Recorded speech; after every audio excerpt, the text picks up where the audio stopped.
അപ്പൊ പിന്നെ പറഞ്ഞതുപോലെ സാർ, നാളെ കാണാം. ഓക്കെ. കാലേക്കറ്റി കളിക്കണ്ട, അത് വേണ്ട. ഇത് വെച്ച് അണ്ണൻ ഒരു ചെത്തണം. എവിടുന്ന് പൊക്കി? റെസ്റ്റോറന്റിൽ കയറി അവരുമായിട്ട് നമ്മൾ ഫുഡ് കഴിച്ചില്ലേ, അപ്പൊ പൊക്കിയതാ. ഒന്നുമില്ലെങ്കിലും ഞാൻ അണ്ണന്റെ ശിഷ്യനല്ലേ. മുല്ലപ്പൂമ്പടി ഏറ്റുവിടക്കും പപ്പനും ഉണ്ടാവും ഒരു സൗരം. അടി കിട്ടുമ്പോൾ പപ്പൻ തന്നെ പല്ലിനുമുണ്ടാം ഒരു വൈരൂപ്യം. അല്ല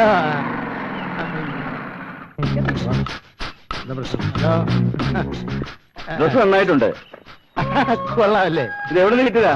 ഇത് ഞാൻ ഇത് അണ്ണന്റെ സ്വന്തം ഷർട്ട്. ശരി, എന്റെ മറന്നുപോയി പറയാൻ. ഞാൻ ഇന്നലെ ദാമോദരന്റെ കടയിൽ അലക്കാൻ കൊടുത്ത ഡ്രസ്സാണല്ലോ ഇത്. അതിന്റെ ഊരാലോ?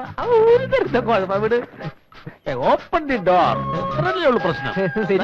പ്രോബ്ലം. അയ്യയ്യ, അങ്ങനെ ഒരു മോശക്കാരനൊന്നുമില്ല. ഒരു പ്രശ്നമില്ലാത്തൊരു കാര്യമല്ലേ.